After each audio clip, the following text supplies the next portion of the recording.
according to Muslims, not according to me. Here we see a female Muslimah. She is saying, and by the way, this is a clear proof that she is a very religious person, and I will tell you why. If you look at her eyebrows, you can tell she never took one hair from her eyebrows. Actually, she took.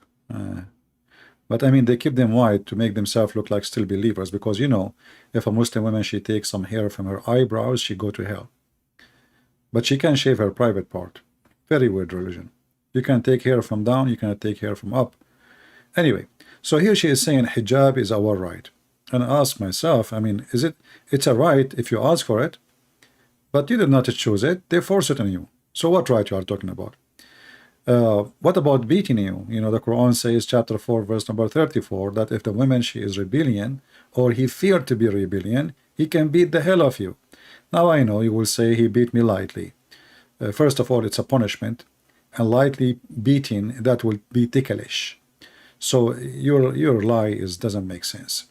But now our topic is not about women wearing hijab. Our talk about Allah wearing hijab. Let us go to the Quran, because the Quran will speak of everything we need. I will not really take me long to find a verse. I will just type in Arabic hijab.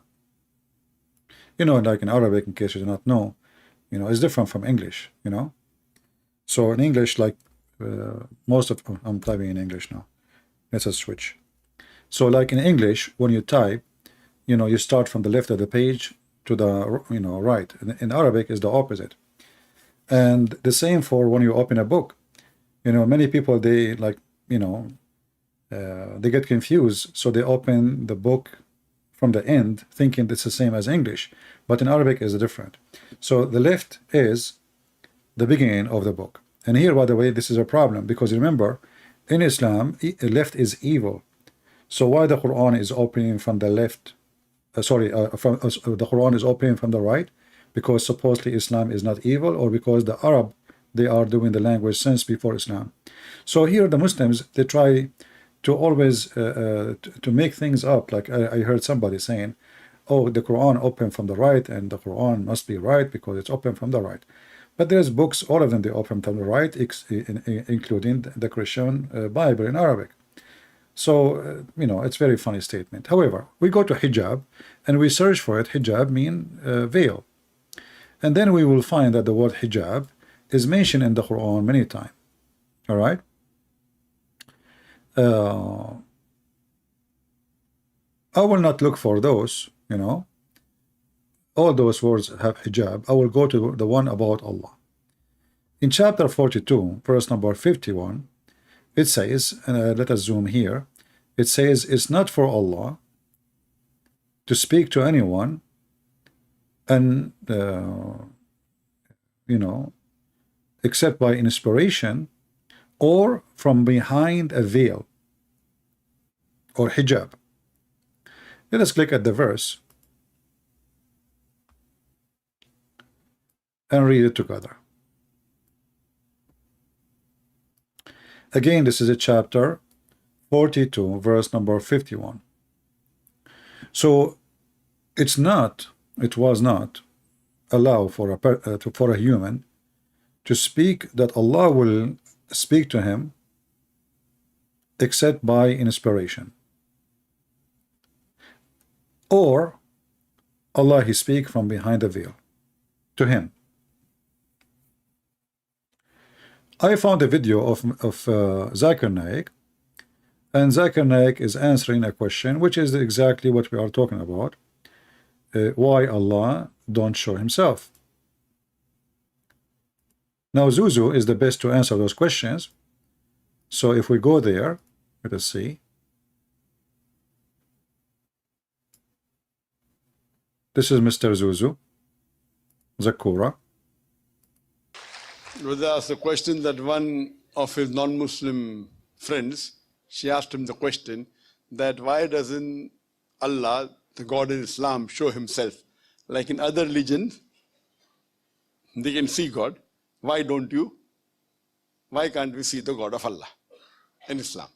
The reason is that Allah subhanahu wa ta'ala in Islam is the true Allah subhanahu wa ta'ala. If He shows Himself, you will not be able to live.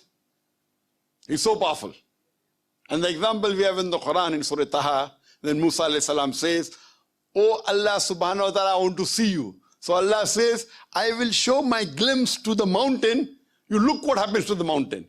So when Musa alayhi salam turns his head to the mountain, Allah shows his glimpse to the mountain and Musa alayhi salam faints.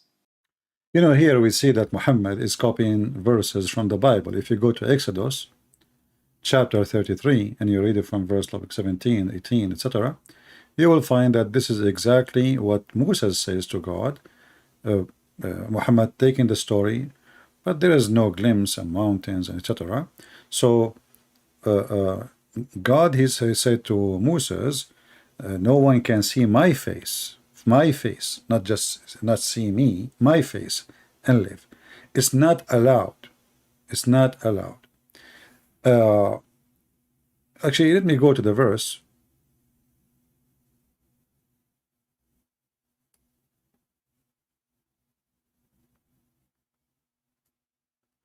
And let us zoom in a little bit.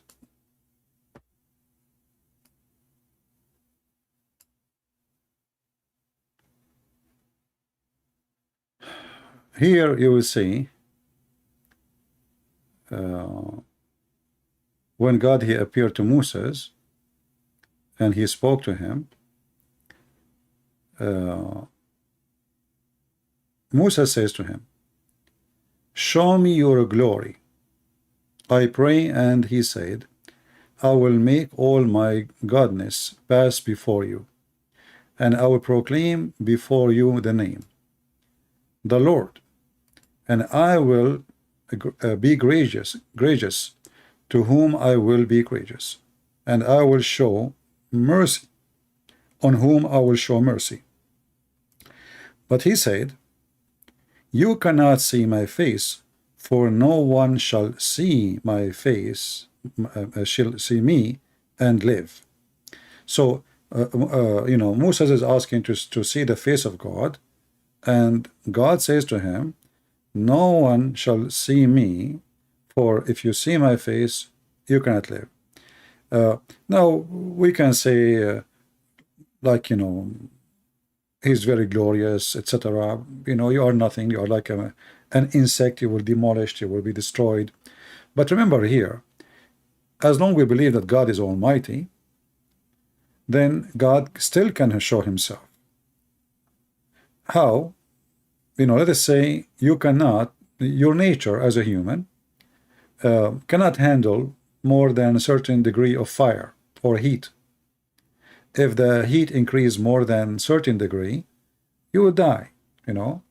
Like if your body reach 41, 42, 43, you know, you say bye-bye. So, but can God show himself? Absolutely he can. Moses is asking to see God as he is. But remember, because God is almighty, still he can show himself, but not, let us say, with his powerful glory. He can humble, or he can show some of, to prove to Moses who he is. If we go in the Quran, we will find that Muhammad, because he's a thief, he took a story from the Bible. We know that when Moses he came, he saw a fire in a bush. But the bush is not really burning, but there's a fire there, which is strange. So if we go in the Quran, we will find the following. Let us go to the verses about Moses. In chapter 28, verse number 30. Chapter 28, Al-Qasas, verse number 30, it says that when Moses reached, he was going with his family. And when he was with his family, night came, and he saw fire somewhere, like from the other side of the valley. So he said to his family, you know what, I'm going to go and get this fire, grab little of it, so we can light fire, and we cook, maybe we eat whatever we eat. So Moses walked in that direction, and when he got close to the fire, as you see here, it says, when he reached the fire, he was called from the right side of the valley, in the blessed place from the tree. O Moses, verily I am Allah, the Lord of the world. Muslim, they believe that there is two al-alamin here, not the word only. There is two words. There is a word of genie and a word of a human, which is very funny because he forgot the angels. He skipped it. So anyway, so he said, I am the Lord of the two words, the genie and mankind. And then here you see something very weird in the story. What does this have to do with the verse before it?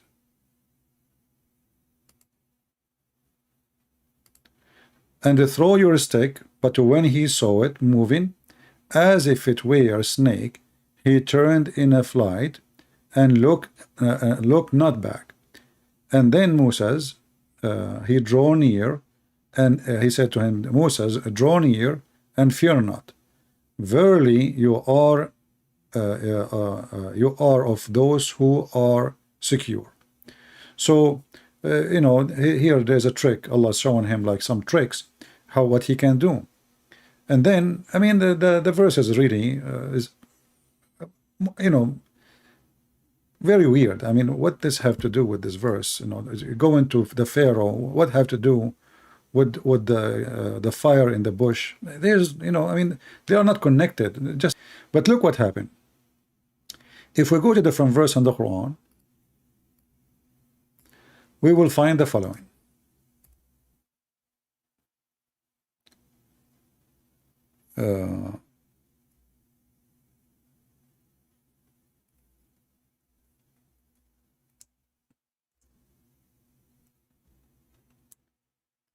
In chapter 20, this is why the Quran is a very silly book.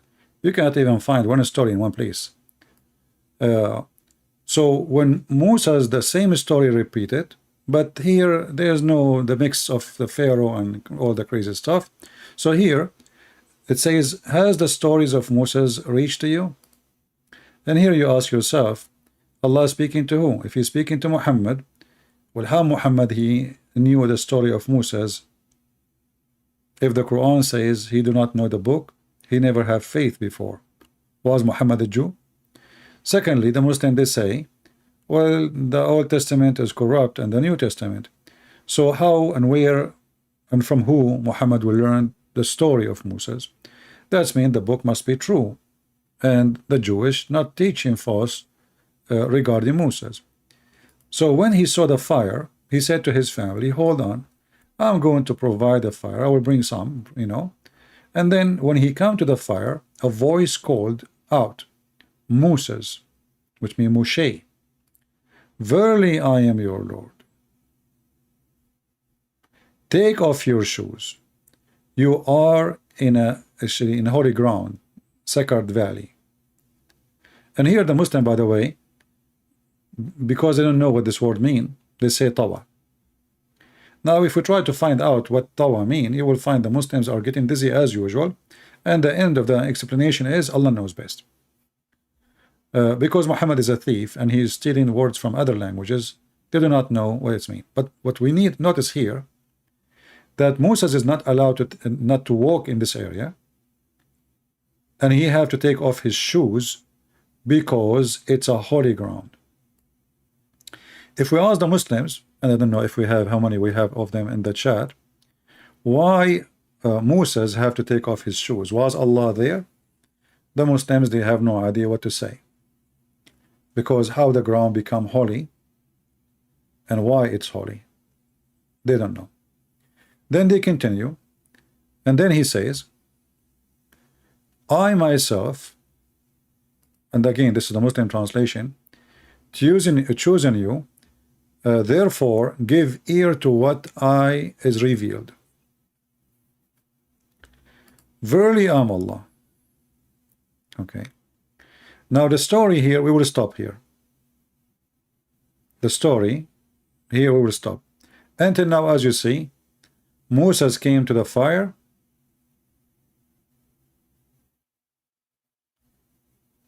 When he arrived close to the area where the fire is, Moses was cold.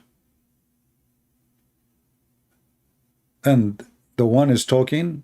He said to him, take off your shoes. You've been chosen.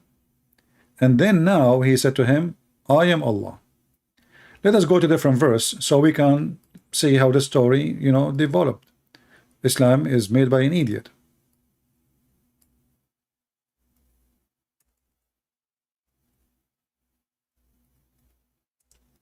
We will find that the story is different in different verse.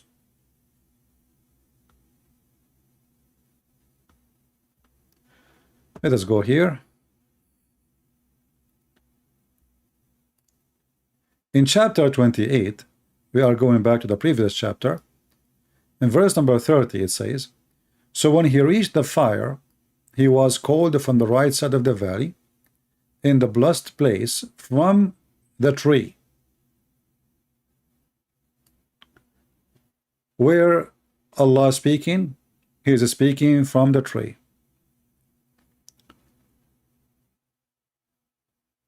If we ask Muslims, was Allah is inside the tree? The Muslim, they will refrain from answering. If we ask the scholars will fight with each other and they will say Allah knows best. If we ask the Quran says from the tree. Does it say, guys, from the tree? Does it say in the verse in front of us from the tree? It says that, right? So why the Muslims are not willing to give the answer when the answer is in front of us? Why do they say yes, it's coming from the tree? Because that will make it a problematic. Like there's a problem here for this religion. The Muslim, they keep saying Allah cannot go inside his creation, and the tree is a creation of Allah. So how Allah is in the tree? That is a problem. And here we notice that the Muslims, in one hand they say Allah is almighty, in the other hand they say Allah cannot be inside a tree. Now how he is almighty but yet a tree is a problem for him? Secondly, how he's Allah almighty who cannot be inside a tree? He is saying, and this is his words, from the tree. You see, not from behind the tree, not from the top of the tree, not from underneath of the tree, from the tree. So the voice of Allah is coming from where? Is coming from the tree. So where is Allah? If you are a Muslim, I will be happy to see your answer so we can find out the solution for this problem. But look what happened now. We heard Zakir Naik saying that Allah cannot show himself. Right? Okay, wonderful.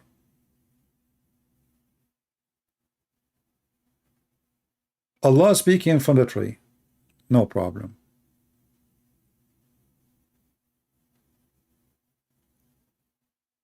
Allah is inside the tree. All right.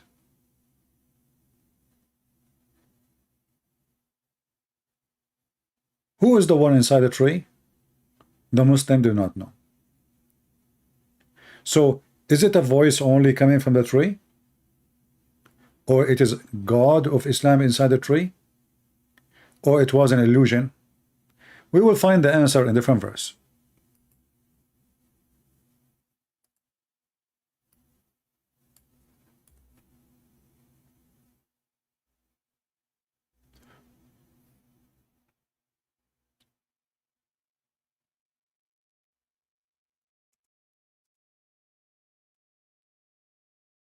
Let's see.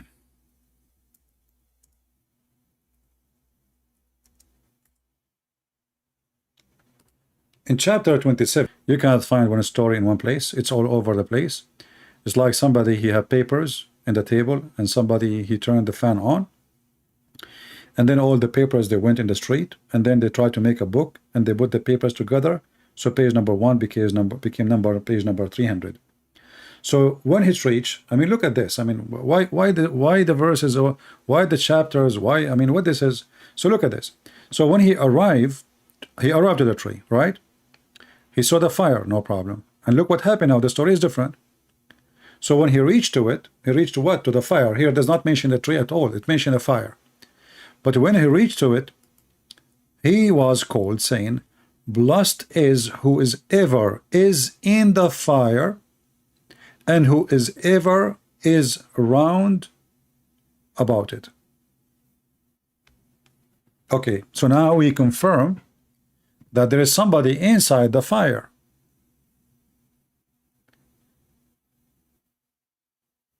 I challenge any Muslim to tell me who is inside the fire. So if it is not Allah who is inside the fire, who is inside the fire? And if it's Allah, Allah saying it's blessed is the one in the fire?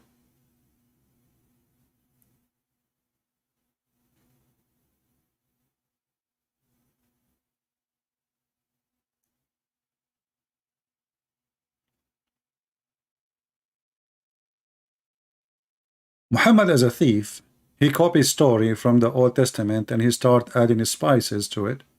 And the more spices he add, the more silly he got. So now we have someone is inside the fire and that person is blessed. Who is he? Do we have any Muslim can tell us? Verse number 9, it says, Musa's Lu, it is Allah, the might and the wise, the mighty and the wise. This I'm reading the Muslim translation.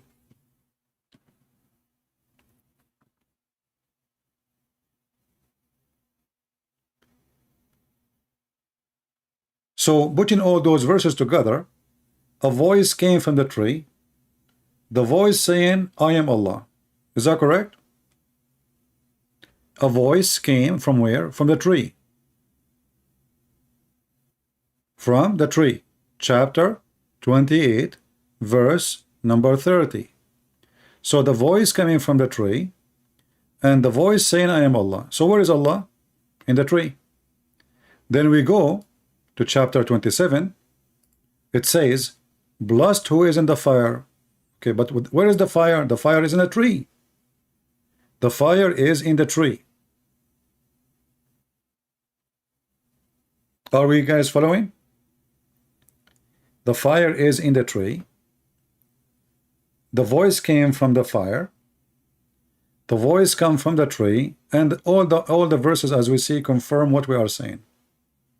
Now, if Allah was not inside the tree, and he is saying, I am Allah, yet the voice is coming from the tree, and then this God Allah, he says, blessed is the one is in the fire.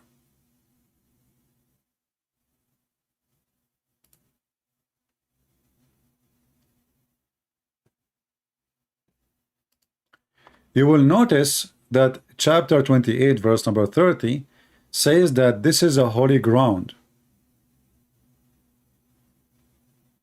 This is, he was called from a holy ground, from the tree. So it is a holy ground, it is from the tree, the fire in the tree, and the one who is inside the fire is blessed, as we see in chapter 27 verse number 8. So who was in the tree? Isn't it obvious this is Allah? Now here we need to ask ourselves a very serious question. The Muslim, they say Allah, he cannot speak to you unless he is wearing a veil. Was he wearing a veil when he appeared to Moses as a fire? Was Allah the fire? Again, where is the voice coming from? Where is the voice coming from? The voice is coming from the tree. From where to? From the fire. How we know that he is inside the fire? Well, the verse says, blessed is the one who is inside the fire. Who was inside the fire?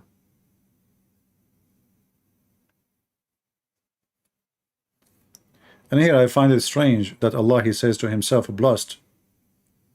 But, you know, the Quran, all of it is like this. Blessed be Allah. Allah saying, blessed be Allah.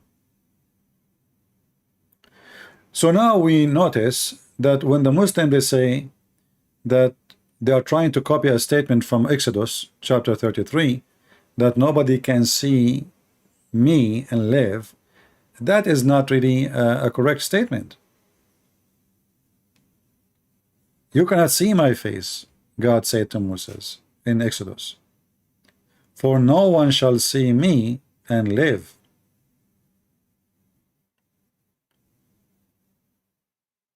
Now, we can say because of His glory, we can say because how powerful He is, but we can say too that God don't want anyone to see Him and live. As simple as that.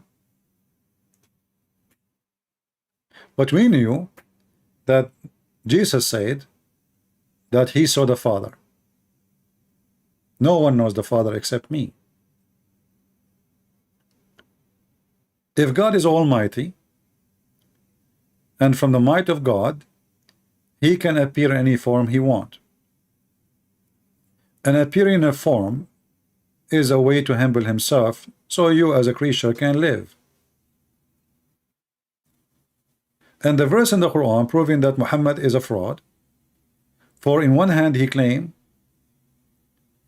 that God is not changeable, God is a fixed God with His you know, whatever statues He have, and then we find He is copying a story from the New Testament, from the Old Testament, saying clearly that God, He can appear. And actually in Exodus you will see that Moses, he saw God, but he saw him from the back. He did not see His face. If you continue reading, actually, you will see, and while my glory passed by, God, He told the Lord, He told Moses, go stand in this place, and I will pass by. And when I'm passing by, I'm going to protect you by my hand. I will cover you until I have passed by. Then I will take away my hand, and you shall see my back, but my face you shall not see. Let us open the Bible.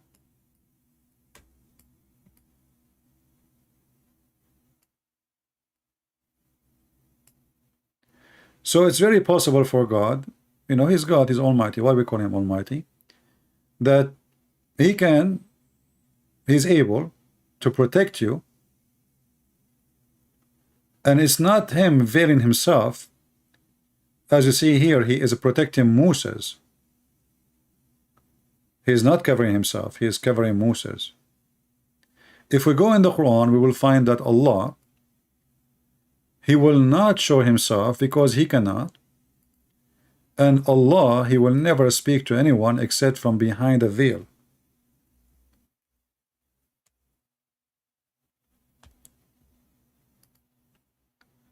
Which means the stories about Moses does not fit in Islam. For Allah, He cannot.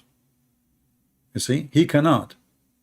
He can speak to you from behind the veil, and He is the one is behind the veil, not you. He is the one behind the veil.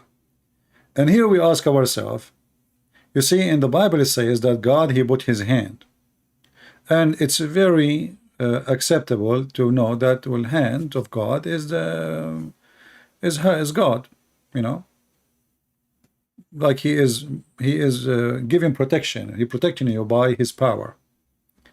Here, Allah is using a veil, which is His creation.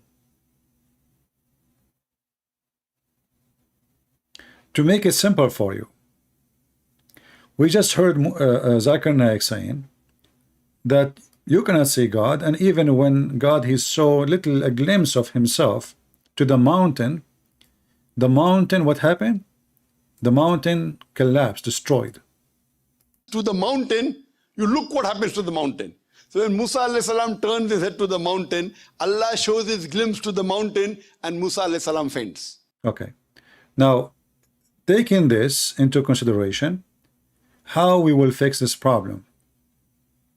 Because now we have a veil which is no different from a mountain. It's created by Allah, supposedly. Is this veil, is Allah creation? Is it material? Obviously it is.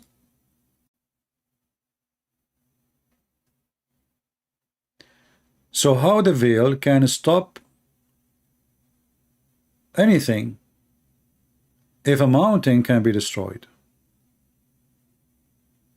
Are you listening to me, people? Do you understand what my idea? So Allah, he showed his glimpse to the mountain. And then what happened to the mountain? The mountain was destroyed. Mountains is rocks and, you know, solid object. And mountain don't see.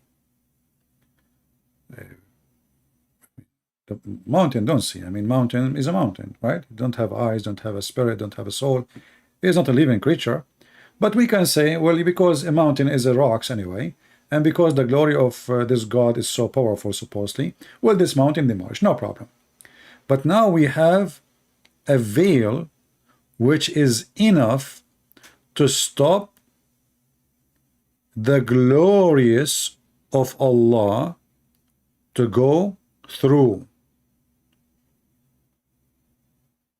Anyone getting my idea now, what I'm trying to say?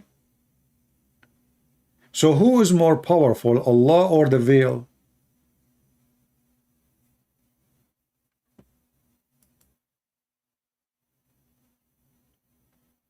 Any Muslim can help us? How a veil can stop the glory of Allah from going through? If the veil can stop the glory of Allah from going through, that means the veil is more strong than Allah.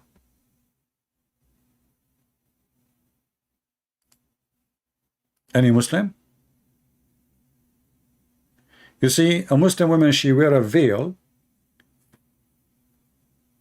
because she cannot hide herself unless there is a veil. Allah is saying that he cannot hide himself unless he used the veil.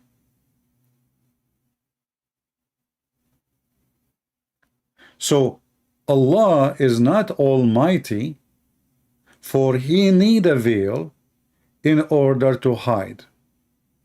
He need a burqa, so you will not be able to see him. So it is not part of his power to hide himself from you. It's not part of his power to not to reveal himself to you. He need to use a veil. And the verse in front of you. Any Muslim? In the top of that,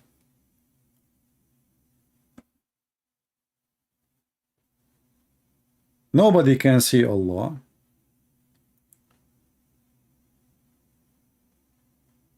Is that an excuse? So we will not question where is this God, why he don't do anything, why he is mute, why he is silent, why he is deaf, why he is blind, why he don't, what is he? You see, the God of the Christians, he came to us. He came physically as a man. God can humble himself. God can humble himself so we can see him. He's almighty. And as long as we call him almighty, it's mean there is no and nothing can stop him from doing as what he want, as he want. Allah, Muslim, they call him almighty. Yet he cannot hide himself unless he is from behind the veil. And I want to focus with you with the word behind. Do you see the word behind? And this is, by the way, accurate translation. The word behind is exactly what it says in Arabic. من وراء hijab. So where is Allah? Allah is behind the veil.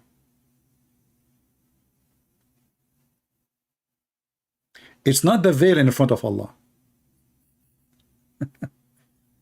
I don't know if I make it complicated for you. You see, I can say, when I say the word behind, I am behind a wall. I am behind a wall is different from saying I am in front of a wall. Are you getting my point? What is different? Behind the wall, it's mean I am hiding behind the wall. I don't want to get out of this wall. I want this wall to be behind me and you.